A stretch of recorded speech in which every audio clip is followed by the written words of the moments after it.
You're listening to the Recovered Life Show, the show that helps people in recovery live their best recovered lives. And here is your host, Damon Frank. Welcome back to another episode of Recovered Life. I am joined by Kevin Kline, spiritual transformation coach. How you doing, Kevin? I'm wonderful. How are you doing? I'm doing great. We have done a whole series of shows regarding the book, When Things Fall Apart. And it has been very enlightening for me. I've learned a lot from it. And one of the things that we want to talk about today and some questions that I wanted to ask you that I think could help people in recovery. And it's a key point in the book of When Things Fall Apart is suffering, the whole topic of suffering. And, you know, what does suffering have to do when things fall apart? And I think the big question that everybody wants to know, that I wanted to know when we were originally talking with this is, am I always going to suffer when things fall apart? Well, that depends on you. You know, are you willing to do the work? Are you willing to, look at your thoughts and how you attach to things? Are you willing to be with pain so that you can move past it? Or are you going to just keep fighting it and pretend it doesn't exist and say, okay, if I do this or do that, then it'll make it go away. If I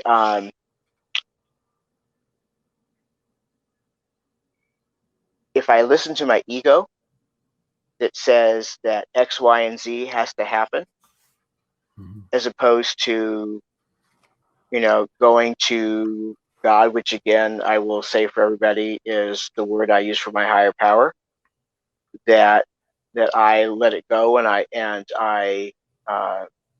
allow God to take the wheel, so to speak. If I'm not willing to do that, then yeah, I'll be suffering forever. Yeah.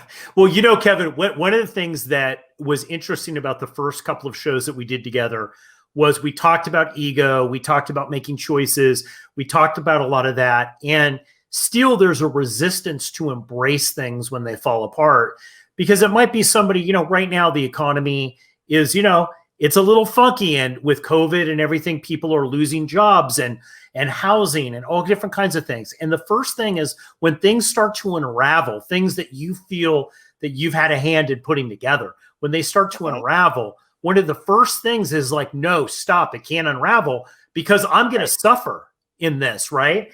And, I guess one of the things that interests me is like, is suffering a choice, or is it not a choice? Is it just something that's going to happen when things fall apart?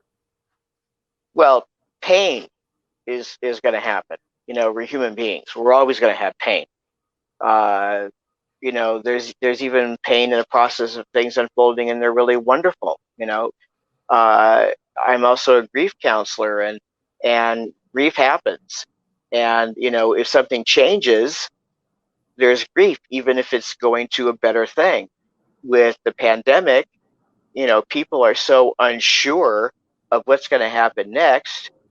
They don't even know if they can leave their house sometimes. Is that going to happen next week?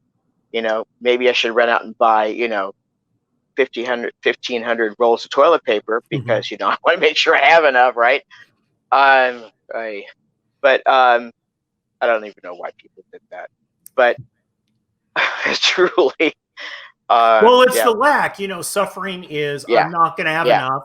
I'm not going to get what I need, and if I don't get what I need, then something's wrong, right? Right. Or I'm going to lose what I think it is that I have. Yeah. Not that I have. What it is I think I have. Yeah. Right. Or what I think I need, and all of that is about grappling and dodging and trying to make the moves just so that I can get mine for me and my family, so that we'll have enough, and we go into black mode, we go into all this fear stuff, and all that does is fear begets fear, which begets fear, which it just keeps going and going and going, and that is a cycle of suffering. Yeah. And when I feel the fear, I'm really suffering, right? And that's where I'm Absolutely. trapped. I'm trapped in the fear.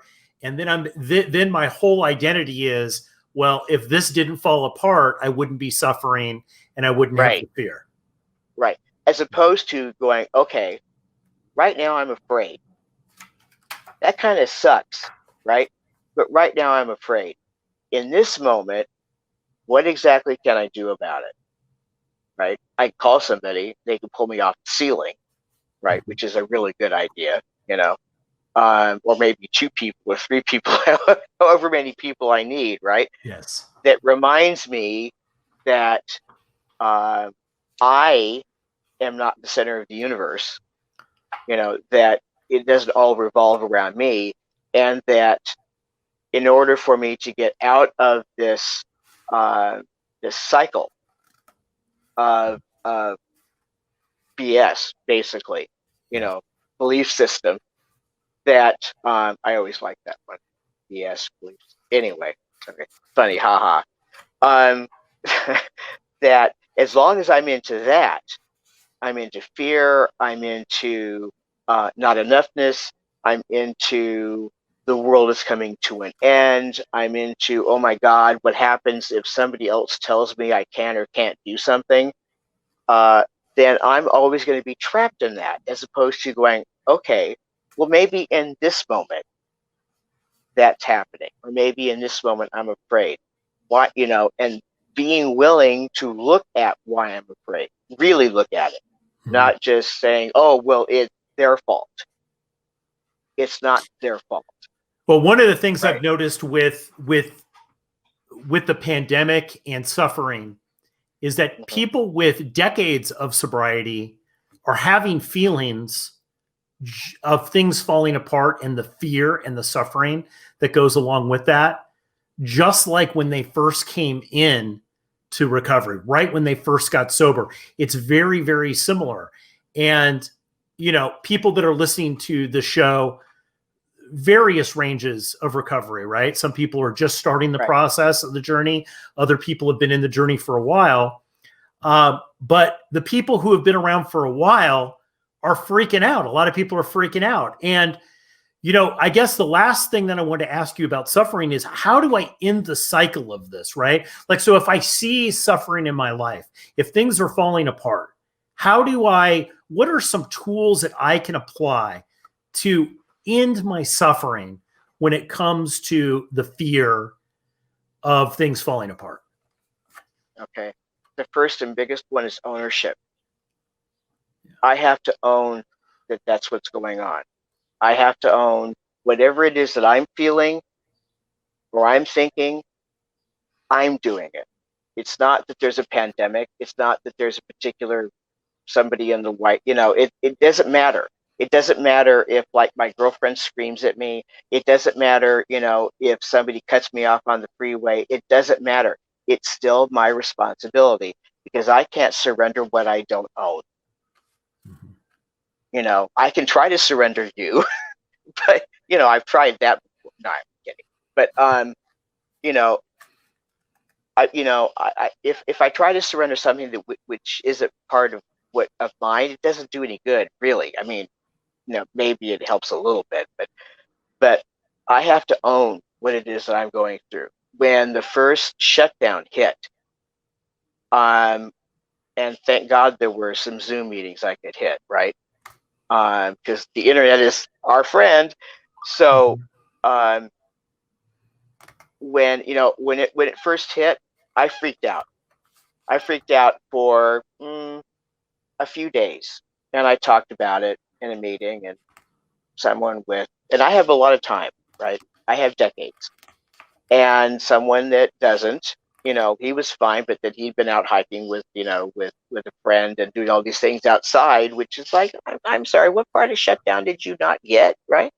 So, but I let it out. I owned it. I let it out. I talked about it. It just didn't control me anymore. And I'm just allowing.